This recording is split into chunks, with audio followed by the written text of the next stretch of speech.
aconteceu. Bom, nós vamos falar hoje sobre Jesus e o amor. Isso é muito interessante, né? Jesus e o amor. E quando a gente fala Jesus e o amor, nós temos que pensar, claro, em Jesus, em tudo que ele falou para nós, mas nós temos que pensar principalmente na questão do amor.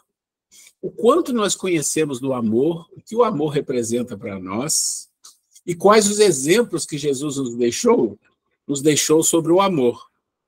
Então, a gente começa aqui, a gente falando da nossa evolução, né? Porque o amor, ele participa da nossa vida em todos os níveis em que nós estivermos, em todos os processos da evolução, inclusive antes mesmo de nós sermos humanos, de sermos racionais.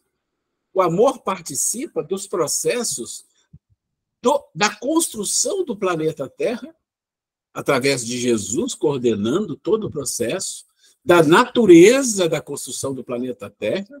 Para quem sabe ou quem não sabe, essa construção ela envolveu bilhões de anos, mas ela envolveu muitas situações de destruição e reconstrução.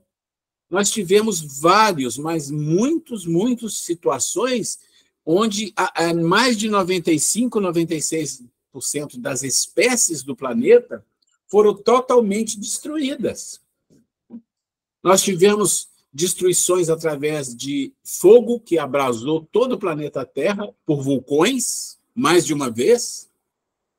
Nós tivemos eras glaciais que congelaram quase todo o planeta e morreu mais de 90% da vida. Nós tivemos, como todos sabem, na era dos dinossauros, o grande meteoro que entrou em Yucatán, no México, e destruiu mais de 95% do planeta. E aí a gente pergunta, mas que amor tem nisso, né? Que amor tem nisso?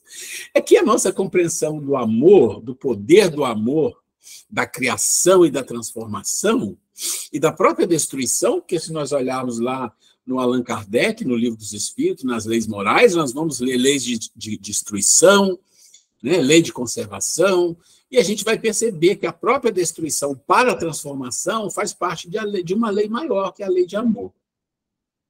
Quando a gente chega no ser humano, e olha que interessante, o planeta Terra tem 4,5, mais ou menos, bilhões de anos, e o ser humano, a gente chega, aí a gente tem que pensar o que a gente considera humano. Eu sempre gosto de citar os australopitecos como um protoforma do ser humano, né? Há mais ou menos 1 a 2, alguns falam 3 ou 4 milhões de anos atrás, 4 milhões, que fosse 5, o que são 5 milhões de anos comparados com 4 bilhões e meio? É muito pouco. Mas se nós considerarmos o ser humano, né, desconsiderarmos os testes e os processos de transformação que foram ocorrendo no ser racional, com destruição e construção, aparecimento e tudo mais, nós vamos pensar nos sapiens, já que dizem que nós somos todos descendentes dos sapiens. E os sapiens têm histórias de 100 mil, 200 mil, em alguns casos 400 mil anos. Gente, isso não significa um pontinho na escala de tempo de 4 bilhões e meio. E quando a gente chega no humano, no racional, nós vamos perceber que a nossa mente, o nosso cérebro, ainda é bastante infantil, imaturo, infantil, ignorante, mesmo hoje. Porque se nós considerarmos a questão espiritual, a questão moral, nós sabemos que o mundo que nós vivemos ainda é um mundo de expiação e provas, é um mundo bastante ainda primitivo a nível de usar, na maioria das vezes, na maioria dos tempos, quase todos os habitantes daqui, os instintos e as emoções. Existe um ditado popular que diz assim, contra os fatos não há argumento. Acho que todo mundo já ouviu esse ditado. Eu sempre digo assim, olha, tem um engano aí, nessa teoria que é perfeita, tem um engano, na prática não é assim. Na prática é contra as emoções não há argumento. Por quê? Porque ainda nós, seres desse planeta, vivemos no mundo dos instintos e das emoções. Nós não desenvolvemos a nossa racionalidade em 100, 200, 300 mil anos, ainda não desenvolvemos a nossa racionalidade no potencial que ela permite. Nós ainda não fizemos isso. E se nós não fizemos isso, significa que nós precisamos operar, nós precisamos existir, relacionar, criar, transformar, viver, sofrer, alegrar, tudo isso que é a vida nós precisamos. Então, se nós precisamos tudo isso, na misericórdia divina, ele nos deu o quê? Recursos. Em todas as fases da evolução, recursos. Para o animal, para o vegetal, né? Para todos, e para nós tem recursos.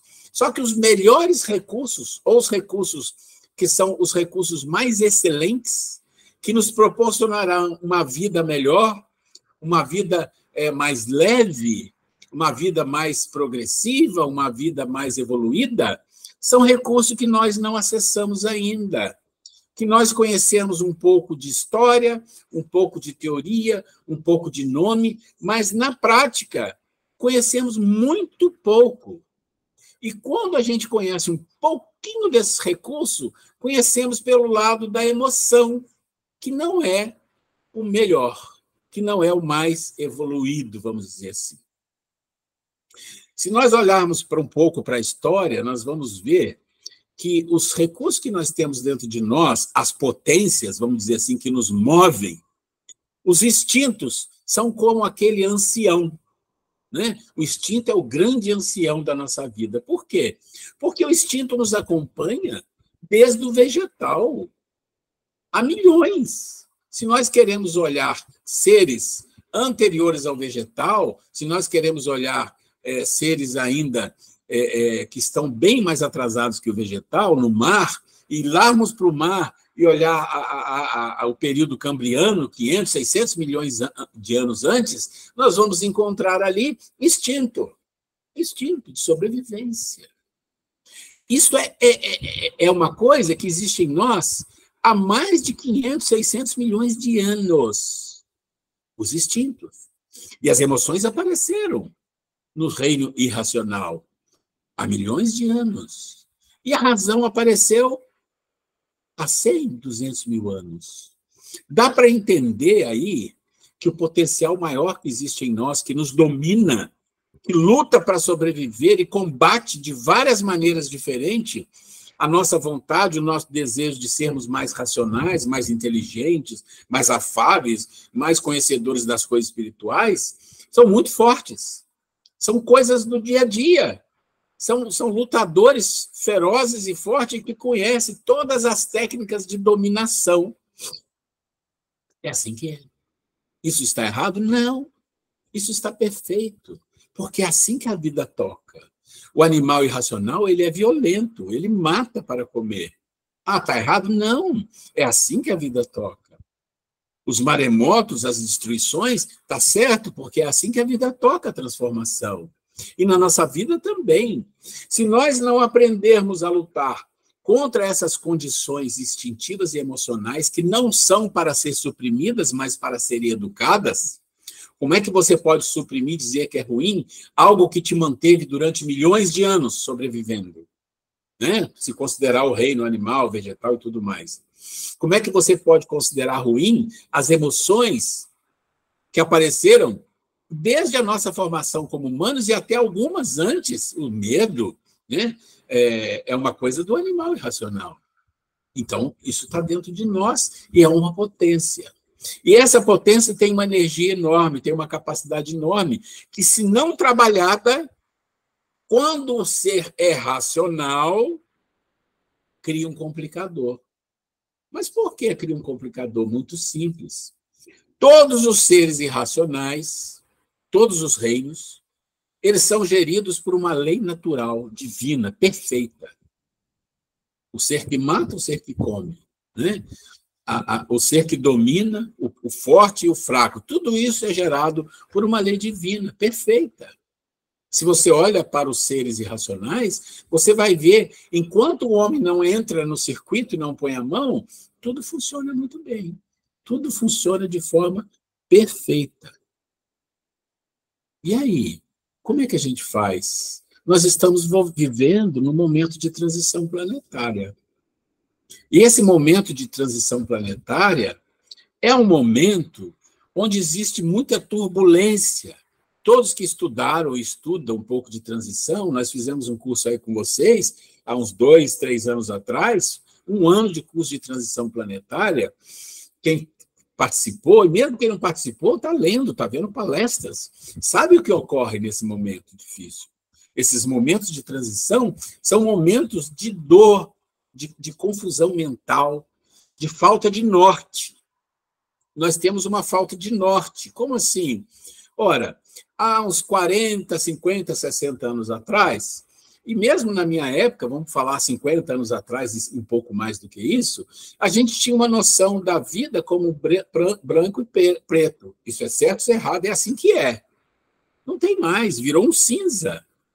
E a gente fica confuso. O mundo está confuso com o que é o que não é. E aparece um monte de coisas novas que a gente muitas das vezes julga que é um equívoco, que é um erro, e às vezes não é. E muitas coisas que a gente pode julgar que é bom, pode estar errado, porque a confusão se generalizou junto com a violência. E eu volto a falar da transição, porque quem estudou a transição sabe, nos estudos que se faz, que nesse processo de transição, né, a gente falando um pouco fora do processo de transição, existe uma regra, né, que a gente estuda, que a gente sabe, que no plano espiritual, naquele plano espiritual muito difícil, trevoso, onde espíritos de uma condição muito, muito inferior, né, que realmente eles não são tocados pelo bem e não querem ser tocados, vez ou outra, reencarna um ou outro no planeta Terra. Um ou outro, vamos dizer, alguns, pouco, porque eles causam muita conturbação, mas é dado a eles oportunidade de viver a encarnação, esse processo na carne, e dar a oportunidade de uma mudança qualquer. Mas, quando você chega no processo de transição planetária, e nós já estamos nele, aí as datas não é muito importante, mas alguns dizem que já estamos há 50, 100 anos, desde Kardec, mas isso não é muito importante, mas já estamos. A quantidade desses espíritos que reencarnam são milhões, milhões ou mais, para que eles venham para duas funções. Isso é muito importante entender, para a gente entender o amor em Jesus. A primeira função é para que eles venham para a última oportunidade. Tipo assim, vamos ver quem a gente consegue salvar ainda.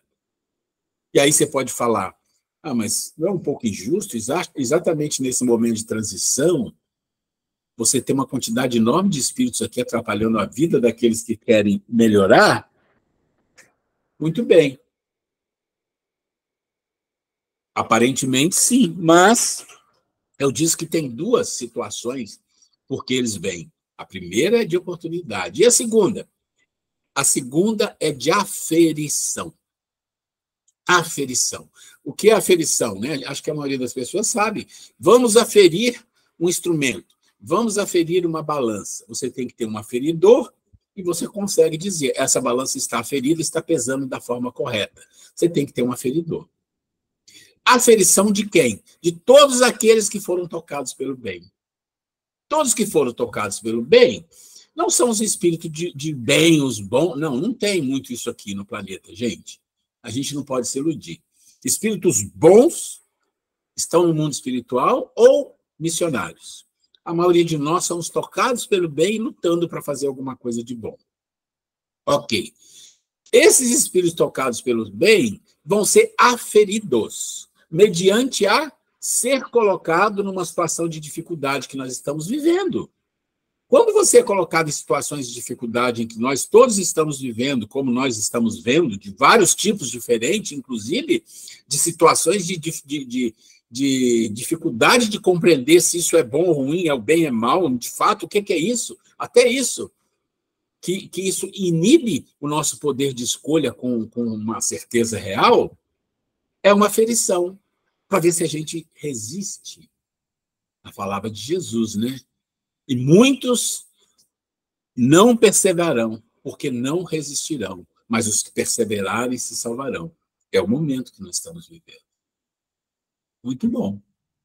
Mediante tudo isso, nós temos que imaginar o que é que nós podemos fazer, porque é o amor, o caminho é o amor. Sempre foi o amor. Desde a construção da Terra, desde os processos de transformação, destruição, transformação, os processos de instinto, de emoção, os nossos processos, todos eles, é todo o amor que coordena. Por mais difícil que seja nós entendermos. E aí nós temos que olhar para Jesus e falar, bom, então ele é o nosso grande aferidor. Ele é a matriz perfeita, onde nós temos que nos mirar para nós compreendermos se nós estamos escolhendo certo ou errado. Em todos os processos da vida, do dia a dia. Não é pensar no mundo espiritual, não, é no dia a dia que nós estamos. Na nossa luta diária, nos mínimos detalhes. É nos detalhes, são nos detalhes que o amor se encontra. É lá que Deus está. Então, nós precisamos entender. Jesus nos deu muitos mandamentos, muitas parábolas. Mas hoje nós queremos falar de um ponto específico sobre o amor de Jesus e que esse amor que a gente não conhece, ele tem algo que a gente pode conhecer e pode fazer aquilo que ele nos deixou, mas mais do que isso, olha só que coisa maravilhosa. Nós podemos fazer o que ele fez. Nós não podemos curar. Nós não podemos fazer, entre aspas, milagres. Nós não podemos. Não, mas tem coisas que ele fez, uma coisa que ele fez que nós podemos fazer. E é disso que nós queremos falar. Desse amor de Jesus, uma coisa maravilhosa. E o que é que ele fez que nós podemos fazer e que hoje em dia está totalmente largado e deturpado e é o que mais tem de problema no mundo? Vamos pensar em Jesus. E pensar nos seus discípulos. Pronto, vamos lá. Alguns, vamos falar de alguns. Pedro, escolhido por Jesus. Quem era Pedro?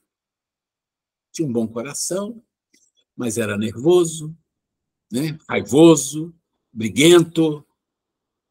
E Jesus olha para aquele espírito, um pouco ignorante, e diz, ele vai ser o líder dos meus discípulos.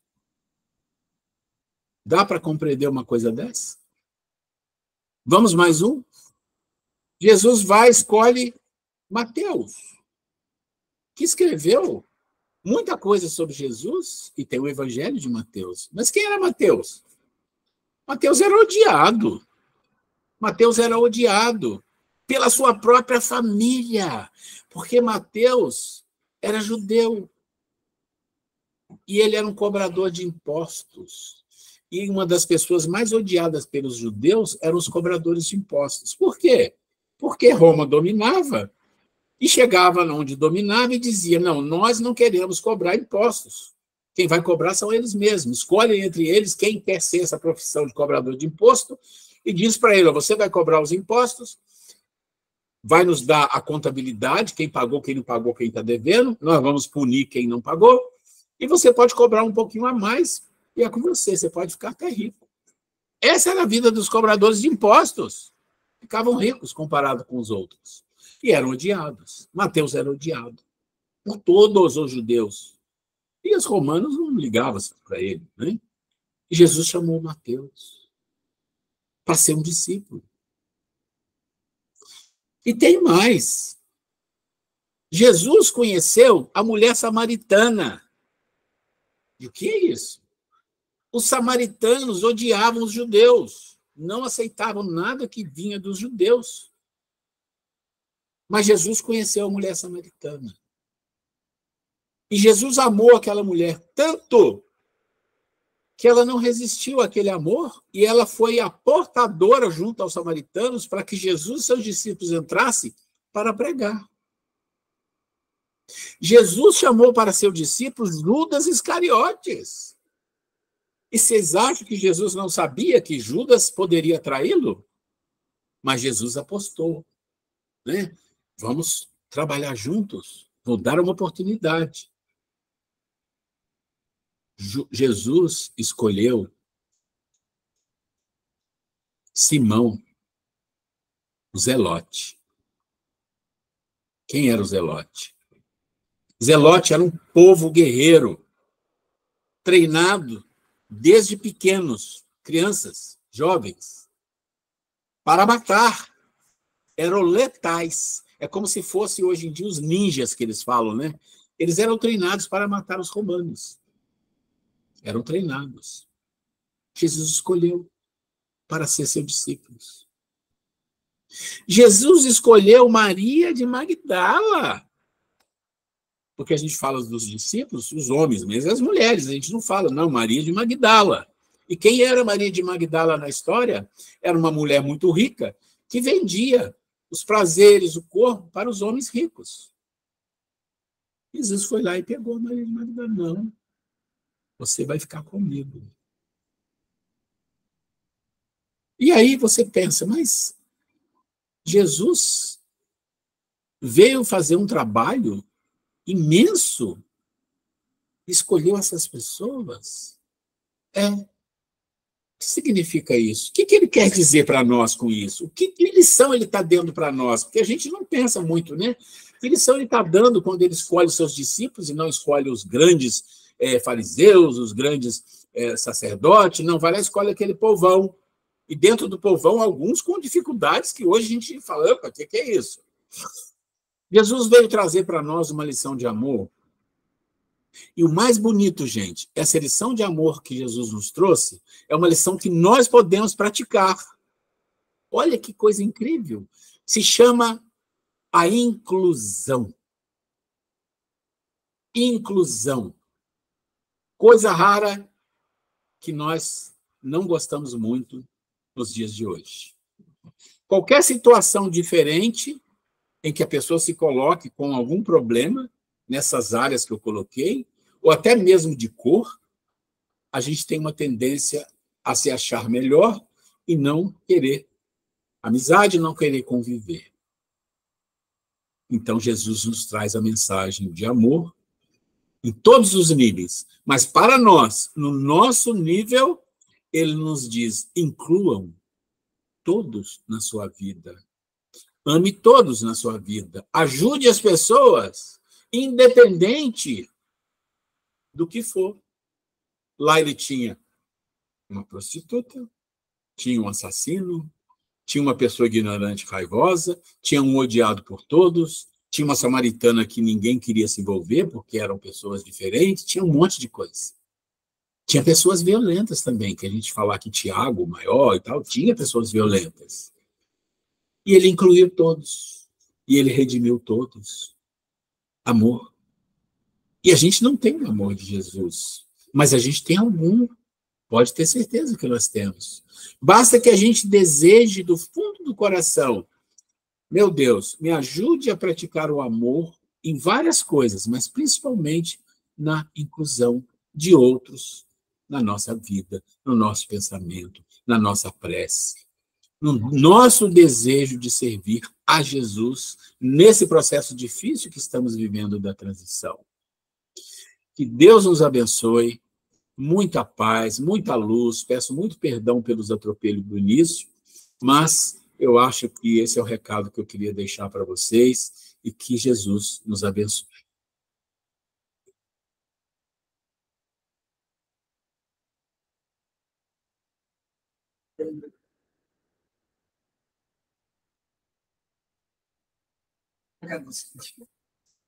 Ainda não, peraí.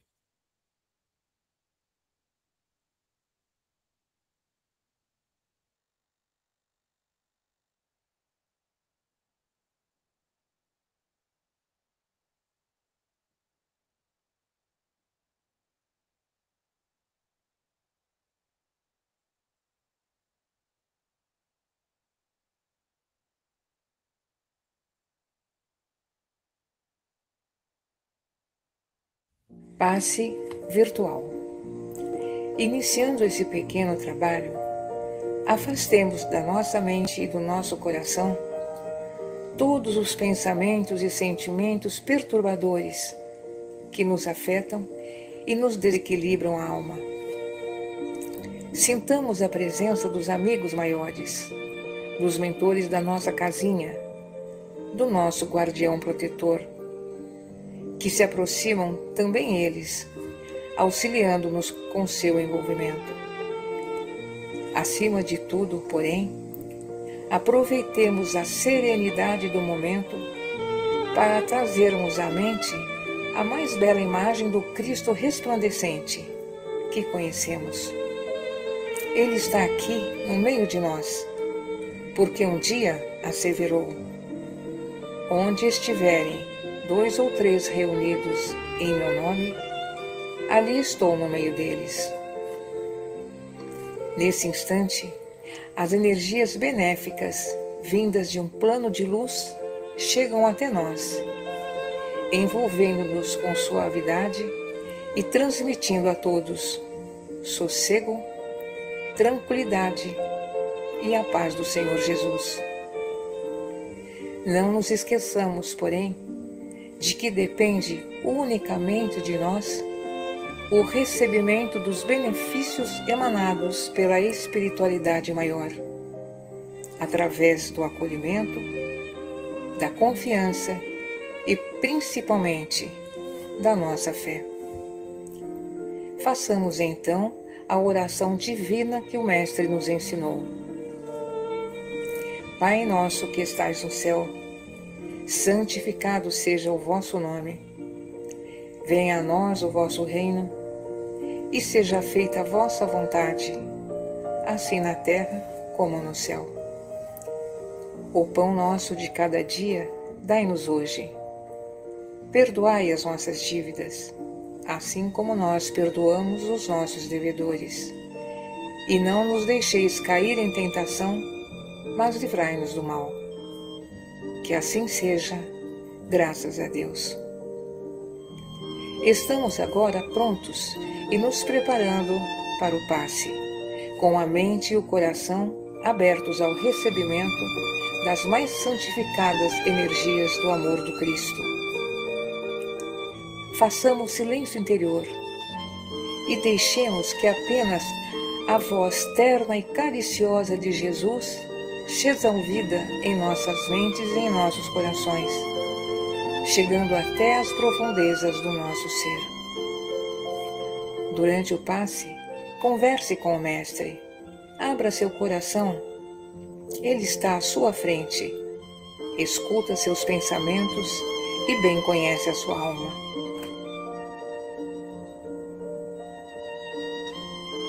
Assim, após o passe, nossos sentimentos se elevam e nossos pensamentos tornam-se mais lúcidos e equilibrados. E ainda, nessa intimidade com o Mestre, perguntemos a Ele: Senhor, o que queres que eu faça? Mas faça-se em mim segundo a vossa vontade, porque sei que o Senhor nunca abandona seus servos, mas ampara-os com suas mãos firmes e seguras por toda a existência e até a eternidade. Agradeçamos então ao Senhor da vida, levando conosco as energias benditas e renovadoras que recebemos hoje. Que o Senhor esteja sempre conosco e que nós estejamos sempre com o Senhor.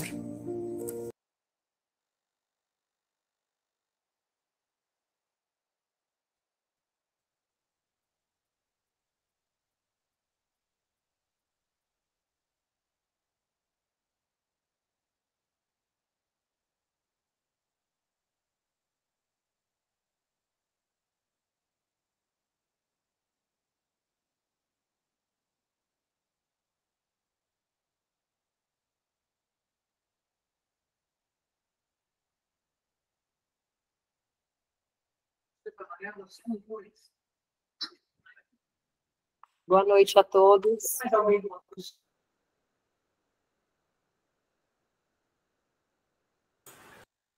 Boa noite, pessoal.